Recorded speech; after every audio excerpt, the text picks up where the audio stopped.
Welcome back to Bell's Restoration. Today, I say today, and this was actually yesterday. I was trying to attempt to see if this engine would run before I would take it apart and clean it.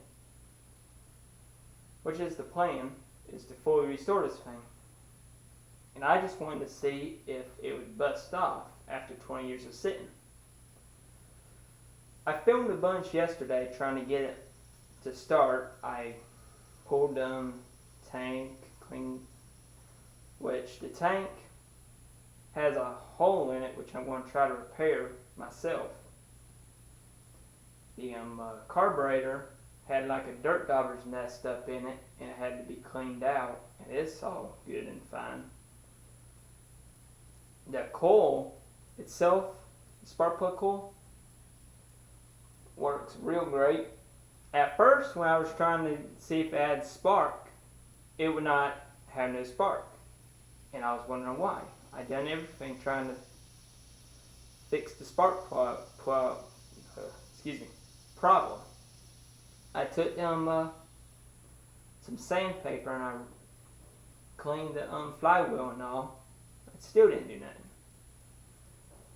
I could never think of what it was, and my dad remembered that these older engines have points behind the flywheel.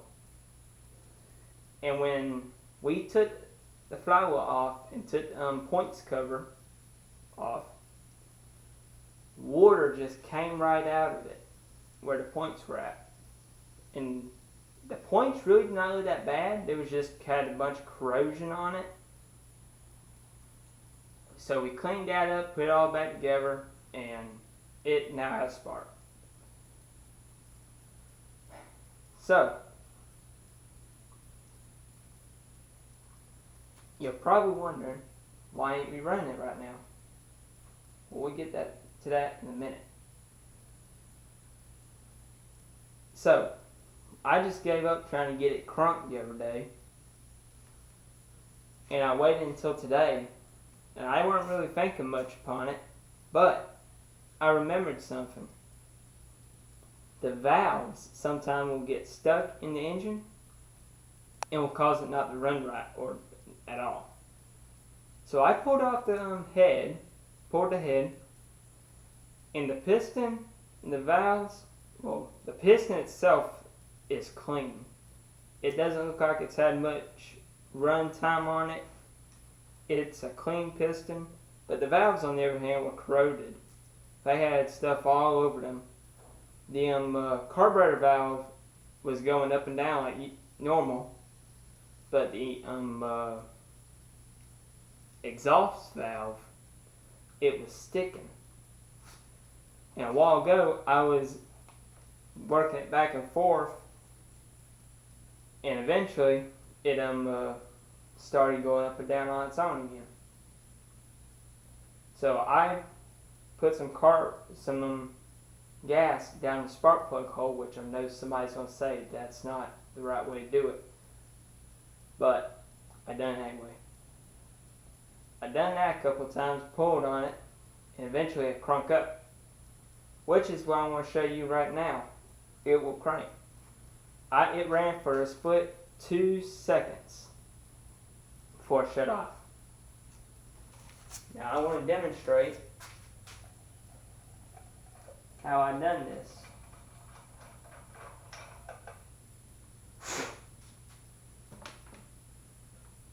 Take the gas, force them down the hole.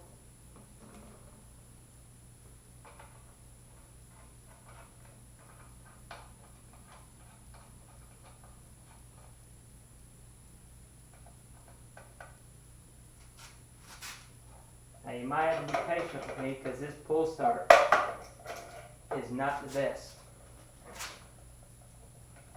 I say 3 pulls. Try to do something there.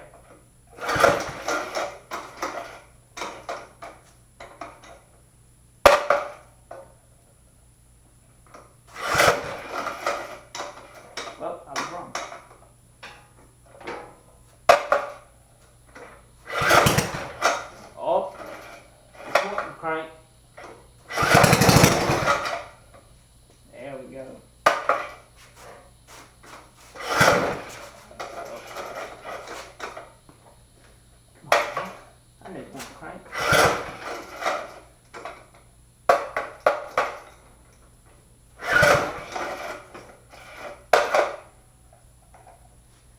bit more gas.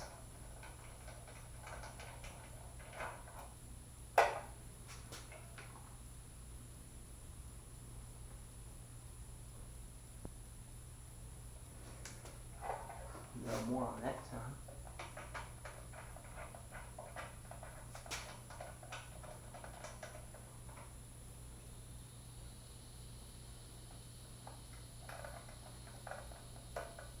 Alright, let's try it this time.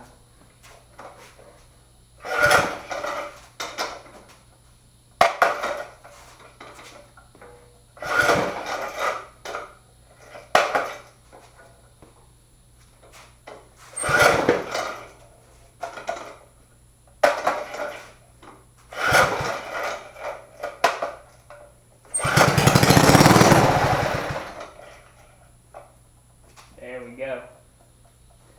As you can see, it'll run real well. It runs somewhat well. See if I can get it cranked one more time.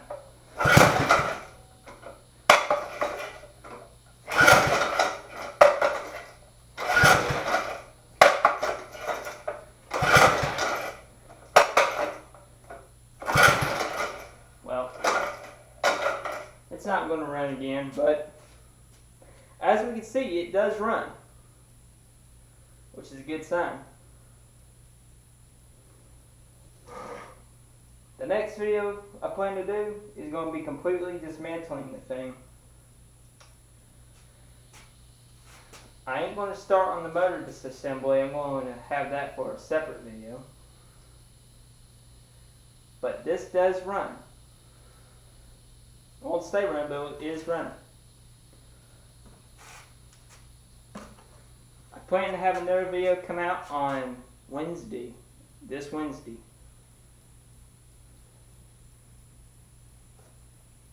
To wrap all that up, thank y'all guys for watching.